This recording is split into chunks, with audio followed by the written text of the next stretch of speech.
തെമ്മാടി തമ്പുരാൻ ഭാഗം 23. രചന അവതരണം ദിവ്യരാജ്.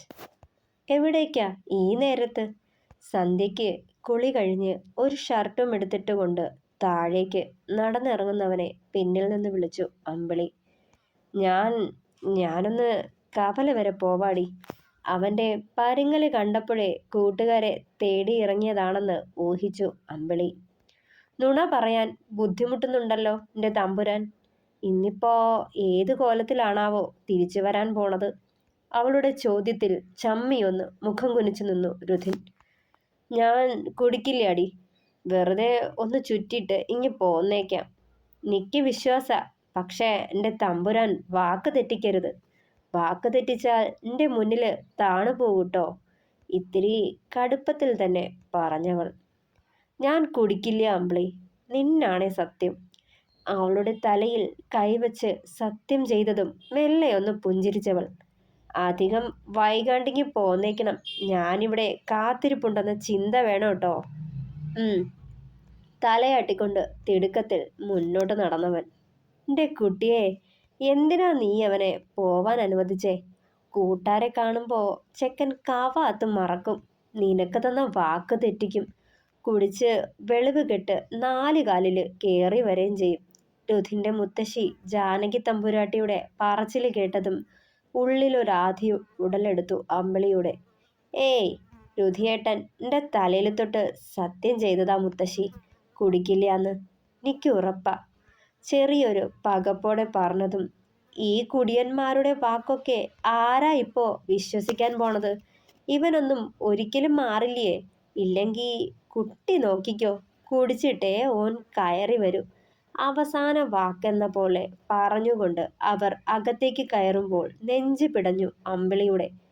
നേരെ പൂജാമുറിയിലേക്ക് കയറി മഹാദേവന്റെ വലിയ ഫോട്ടോയ്ക്ക് മുന്നിൽ നിന്ന് തൊഴുത് പ്രാർത്ഥിക്കവേ അവളുടെ കണ്ണുകളും നിറഞ്ഞു. എൻ്റെ മഹാദേവ, രുധിയേട്ടൻ വാക്ക് തെറ്റിക്കാൻ ഇടവരുത്തരുതേ, അവൾ മനസ്സറിഞ്ഞ് പ്രാർത്ഥിച്ചു. ടാ രുധി, എവിടെ ആയിരുന്നടാ? എത്ര നേരായി കാത്തിരിക്കുവാന്നറിയോ ഈ കുപ്പിയൊന്ന് പൊട്ടിക്കാൻ? നീ കൂടി വന്നിട്ട് മതിയെന്ന് കരുതിയ.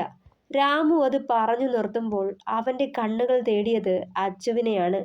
കുറച്ചു മാറി നിന്ന് ആരോടോ ഫോണിൽ സംസാരിക്കുന്നവനെ തന്നെ നോക്കിക്കൊണ്ട് നടന്നവൻ. ഇവനിത് ആരോടാ സംസാരിക്കുന്നേ? വലിയ വർത്തമാനത്തിലാണല്ലോ. അടുത്ത് കിടന്നൊരു ഉരുളൻ കല്ലിൽ കയറി ചടഞ്ഞിരുന്നു കൊണ്ട് തിരക്കി രുധിൻ. അറിഞ്ഞില്ലേ? അങ്ങേരന്നൊരു പെണ്ണ് കാണാൻ പോയില്ലേ? പെണ്ണിൻ്റെ വീട്ടുകാര് തിരിച്ചു വിളിച്ചു അത്രേ. അവർക്ക് സമ്മതാണ് പോലും. ഇനി ഇവരുടെ കൂട്ടത്തിലുള്ളത് അവിടേക്ക് എന്നാ ചെല്ലുന്നതെന്നും ചോദിച്ചു അത്രേ. അതേപ്പറ്റി ബ്രോക്കറോട് സംസാരിക്കുന്നതാ. രഞ്ജു 4 ഗ്ലാസ് എടുത്ത് വെച്ച് മദ്യം പകർത്തവേ പറഞ്ഞു. ഡാ നിക്ക് വേണ്ടാട്ടോ.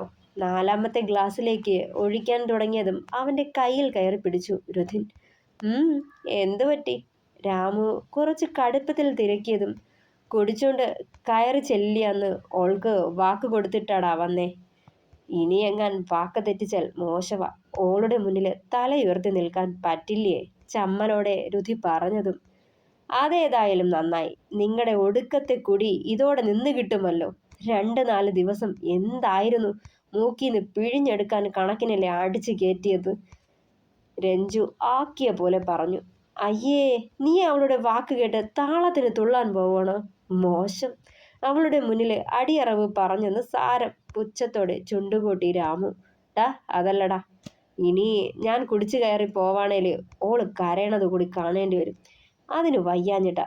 2 ചീത്ത പറഞ്ഞാലും തല്ലിയാലും പോട്ടെ പുല്ലെന്നേ വയ്ക്കാം. ആ കണ്ണ് നിറഞ്ഞു പിടിച്ചുള്ള നിൽപ്പ് കണ്ടാലേ സഹിക്കില്ല, രുധിൻ കൂട്ടിച്ചേർത്തതും. ഓ, അവളുടെ പൂങ്കണ്ണീര് കണ്ടപ്പോ അവൻ മയങ്ങിപ്പോയി. എടാ ഉളുപ്പുണ്ടോടാ? കുറച്ച് ആണത്തം വേണം.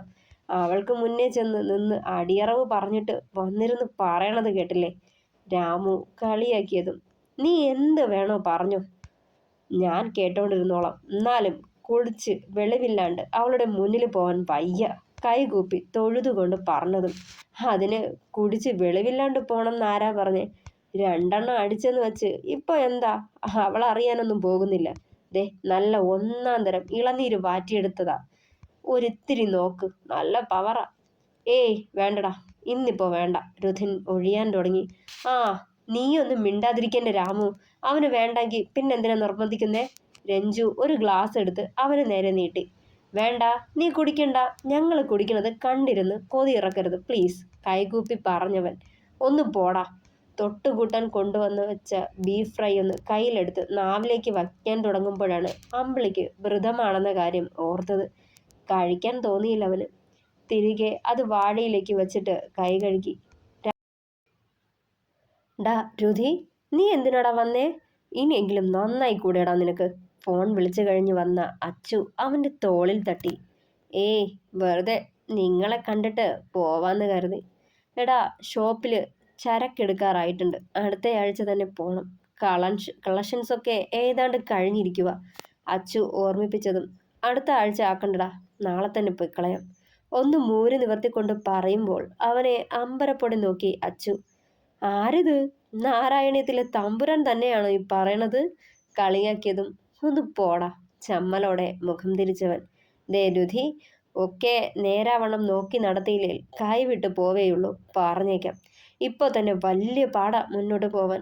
അത് വേറൊന്നും കൊണ്ടല്ല, വരുന്നവരൊക്കെ കളക്ഷൻ ഇല്ല, പുതിയ മോഡലൊന്നുമില്ല, ഒക്കെ പഴയ സ്റ്റോക്കാ എന്നൊക്കെ പറഞ്ഞ് തിരികെ പോവാ.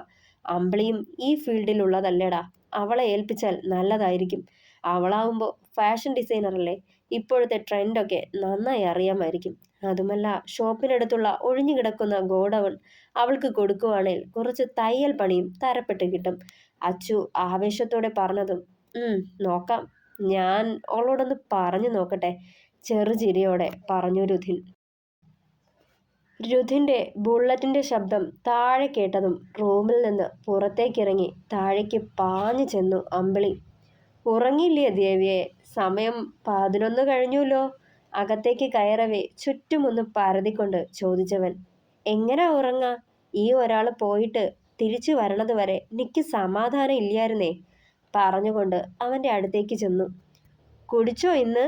ഇത്തിരി പകപ്പോടെ മുഖമുയർത്തി ചോദിച്ചതും ഈ എന്നെ ഇങ്ങനെ കണ്ടിട്ട് കുടിച്ചു എന്ന് തോന്നണുണ്ടോ ദേവിയെ? മീശയൊന്ന് പിരിച്ചുകൊണ്ട് അവളെ ദേഹത്തേക്ക് അമർത്തി പിടിച്ചവൻ. അല്ലേലും എൻ്റെ തമ്പുരാൻ വാക്ക് മാറ്റില്ല എന്ന് ഉറപ്പുണ്ടായിരുന്നു എനിക്ക്. എന്നാലും ഒരു ശങ്കയായിരുന്നേ, ഇനി കൂട്ടാരെ കാണുമ്പോൾ എങ്ങാനും മനസ്സ് മാറോന്ന്. അതുണ്ടായില്ലാലോ, മതി, ആശ്വാസത്തോടെ പറഞ്ഞതും. അതെ, അതവിടെ നിൽക്കട്ടെ.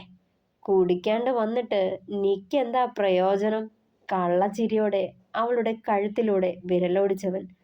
മുത്തശ്ശിയും അമ്മയും അപ്പുറത്തുണ്ട് കേട്ടോ, കുറുമ്പൊന്നും വേണ്ട, വന്നേക്ക് പോവാം.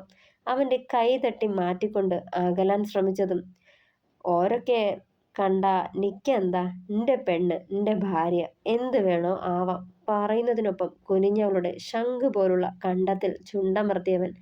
ദേഹത്തോടൊരു തരി പരിച്ചിറങ്ങി അമ്പിളിയുടെ. നാണം കൊണ്ട് മുഖം ചുവന്നു തൊടുത്തു. നിമി നേരം കൊണ്ട് അവളെയും ഉയർത്തിയെടുത്ത് മുകളിലേക്ക് നടന്നവൻ.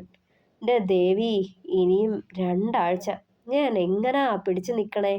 മേലാടം മാറ്റിയ മാറിലേക്ക് മുഖമമർത്തവേ മൊഴിഞ്ഞവൻ. വിവശതയോടെ കണ്ണുകൾ കൂമ്പിയടച്ചവൾ. ഇന്നത്തേക്ക് ഇത്രയും മതി കേട്ടോ രുധിയേട്ടാ. ഇനിയും ഏറിപ്പോയാലേ രുധിയേട്ടനെ പിടിച്ചു നിർത്താൻ പറ്റില്ല. അവളുടെ മൃദുലതകളിൽ അമർന്ന അവൻ്റെ വിരലുകളിൽ പിടുത്തമിട്ടുകൊണ്ട് കുറുമ്പോടെ പറഞ്ഞുകൊണ്ട് വേഗമാ മേലാട നേരെ പിടിച്ചെടുത്ത് മാറുമറിച്ചവൾ. ഇതപ്പം നന്നായേ.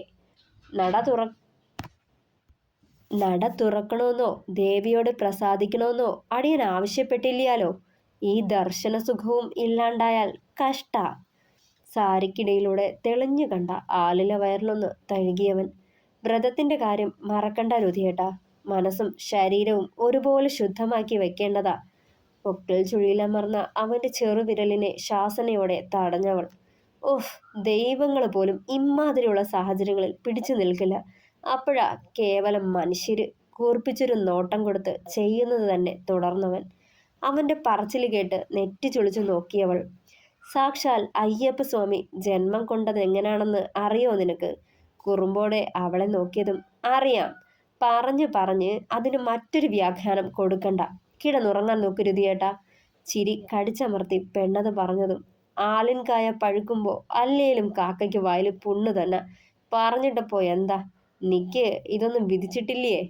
തിരിഞ്ഞ് കട്ടിലിൽ കമിഴ്ന്നു കിടന്നവൻ. അവന്റെ പറച്ചില് കേട്ടതേ അമ്പിളി പൊട്ടിച്ചിരിച്ചു പോയി. ആഞ്ജനേയാ കാത്തോളണേ. ചിരിച്ചു മയക്കാതെന്റെ ദേവി, കൺട്രോള് പോയടീ. അതേ കിടപ്പിൽ കിടന്നുകൊണ്ട് പറയുന്നുണ്ടായിരുന്നവൻ. ചിരിയടക്കാൻ പാടുപെട്ടുകൊണ്ട് അമ്പിളിയും കട്ടിലിലേക്ക് ചാഞ്ഞു. രാവിലെ എഴുന്നേറ്റ് കുളിച്ച് ശുദ്ധിയായി താഴേക്ക് വന്ന അമ്പിളി കണ്ടത് ഹാളിൽ ആരോടോ സംസാരിച്ചിരിക്കുന്ന സുഭദ്ര തമ്പ്രാട്ടിയാണ്. സോഫയിൽ ഇരിക്കുന്ന സുന്ദരിയായ പെൺകുട്ടിയെയും തൊട്ടടുത്തിരിക്കുന്ന പ്രായം ചെന്നയ മനുഷ്യനെയും കണ്ണിമ ചിമ്മാതവൾ നോക്കി നിന്നു ഒരു നിമിഷം.